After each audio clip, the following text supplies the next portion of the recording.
Donc moi je voulais intervenir un petit peu, déjà pour, par rapport à tout ce que vous avez dit un petit peu au début en introduction, à savoir que Martin Hirsch, effectivement, il était président d'Emmaüs, mais qu'au niveau de sa carrière politique, il a quand même déjà eu une première carrière, c'était dans le cabinet de Madame Aubry avec M. Courtenay.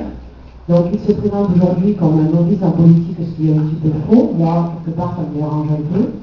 Au niveau de la CGT chômeur, on a participé au Grenelle de l'insertion. C'est exactement ce qu'on a porté, en disant que M. Hirsch était peut-être atteint de Alzheimer, parce que pour avoir été président de Emmaüs, il ne s'occupait absolument pas de la question du logement. Donc nous, ça nous dérange, parce qu'on sait très bien que sur notre département, la majorité des chômeurs, pour ne pas dire maintenant des salariés, sont pénalisés par le prix du logement et par le manque de logement social. Donc déjà cette question-là, nous, elle nous porte un petit peu à cœur et puis elle nous énerve un petit peu.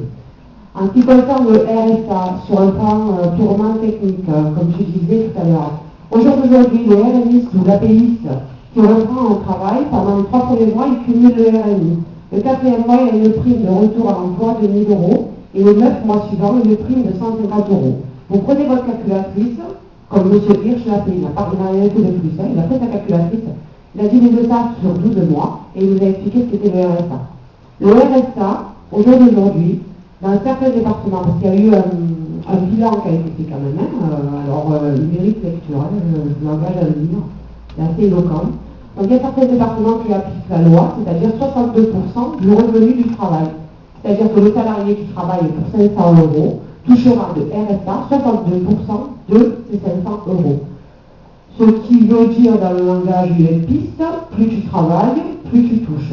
Ce qui est complètement faux, puisqu'on sait très bien qu'on précarise, puisque le seuil à atteindre n'est pas le SMIC, mais le seuil de pauvreté. Ce qui sous-entend qu'aujourd'hui, un salarié qui atteint le seuil de pauvreté, c'est un salarié heureux. Sauf que le seuil de pauvreté pour un individu, c'est 880 euros.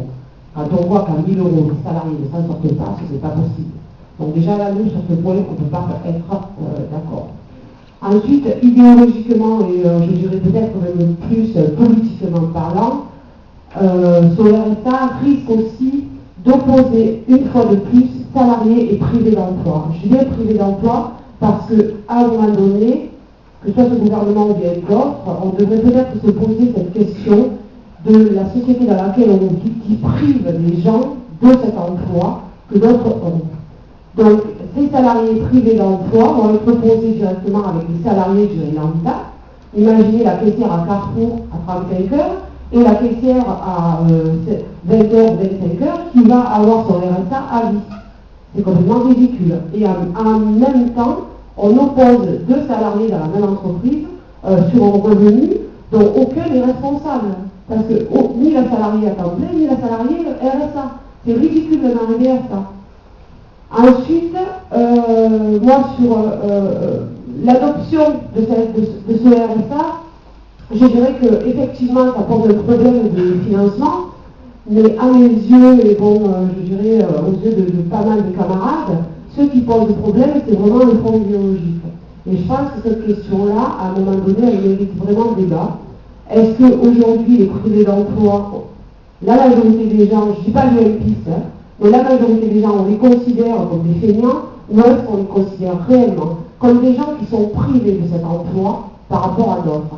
Et ce ne sont pas ni les RSA, ni les RMI, ni les grenades de l'insertion auxquelles on a participé, je vous assure, comme dit la camarade à côté de moi, c'était insipide et inodore. Ce ne sont pas toutes ces mesures-là, mais c'est vraiment la question du travail en France, la question de l'industrialisation, la question des services publics, qu'il faut qu'on se pose peut-être plus généralement, parce que ces mesures-là sont des mesures, je dirais, antisociales, et surtout qui cassent les salariés des privés d'emploi.